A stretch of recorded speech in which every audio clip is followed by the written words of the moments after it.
The iPhone SE, Apple's most boring device offering, by far, actually. So when I tell you that by the end of this episode, you'll consider the upcoming iPhone SE 4 to be one of the greatest iPhone releases in a decade, you know I mean business. Buckle up, buckaroos.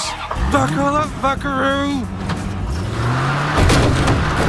Yeah, so let's just go ahead and get this out of the way now, because it's this piece of information that is going to frame this entire episode. $429. That is the current price of the iPhone SE 3. And it's important to know where Apple places the SE in the overall iPhone lineup, because they are about to wreak some utter devastation with this value proposition. And yeah, listen, I know my demographic, alright? The majority of you watching this video, you're watching this on your fancy new iPhone 15 Pro or 14 Pro, one of the Pros, right? Because you're a nerd and you need Pro things. I get it, I understand.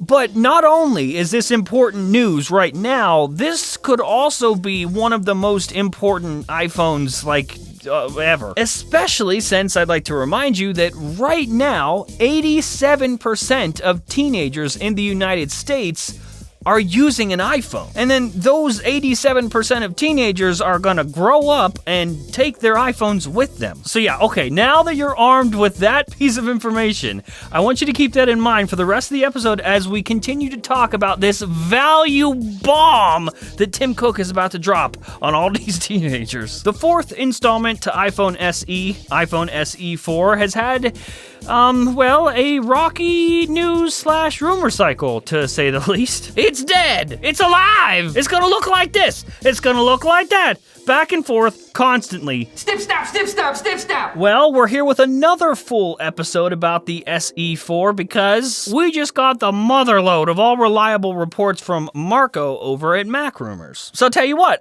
just forget everything that you thought you knew about the SE4, and now let all of these new pieces of SE4 info fondle your brain like a drunk stepdad.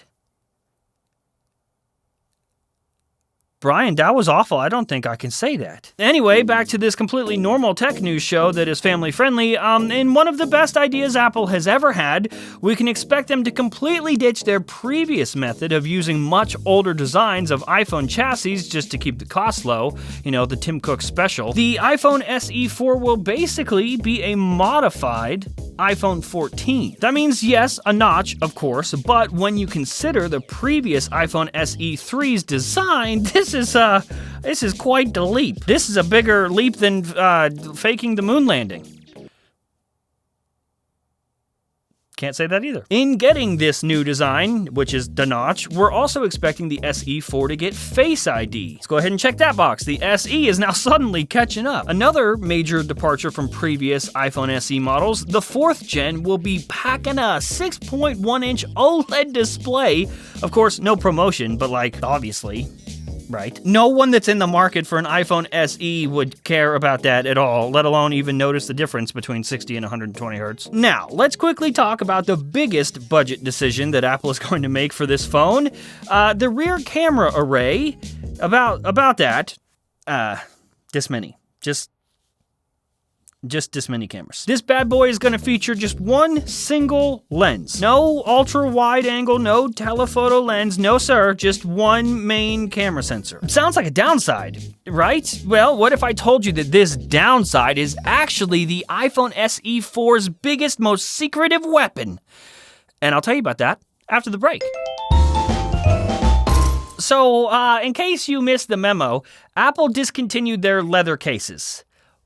A tragedy, really. Luckily, Bandwork is here to save the day and also sponsor this episode. Bandwork and their new Bandwork X iPhone 15 cases are stunning. Using waterproof German leather, the Bandwork X cases are here to give you the definitive leather smartphone case experience. Pulling out all the stops, Bandwork uses the highest grade materials possible for the perfect blend of function and fashion. With a microfiber lining and a unique outer grip pattern, your iPhone has never felt so good on it. Even better, the Bandwork X cases feature aerospace-grade aluminum buttons and a metal camera protector, so you can have real-world protection with contemporary style. Coming in 5 great colors while being MagSafe compatible, the Bandwork X cases are the perfect holiday gift for the modern adventurer. So check out our special link in the description to learn more. And of course, a huge thanks to Bandwork for sponsoring this episode of Faportal.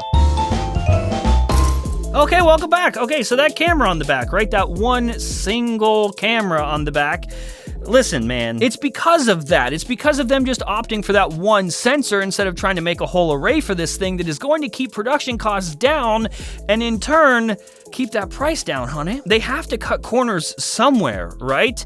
And for the rest of this phone, they are packing a lot of stuff that they don't have to pack into this phone. It's even getting USB-C because of course it is. You think Apple's just gonna flop back into Lightning when this thing comes out? No, of course not. The EU gave us this one, boys. Let's just take it and run. And remember, they are throwing a lot at this thing. They're even throwing in the action button. Yeah, you know that cool new button, that new feature that comes with the SE4's bigger, cooler cousin, the iPhone 15 Pro? Yeah, getting that too. Yep, no more mute switch. The iPhone SE4 will be getting the fully featured action button. That means alongside the programmable features and everything. And you know what is perfect for kids? Because they can't get off their f***ing phone ever?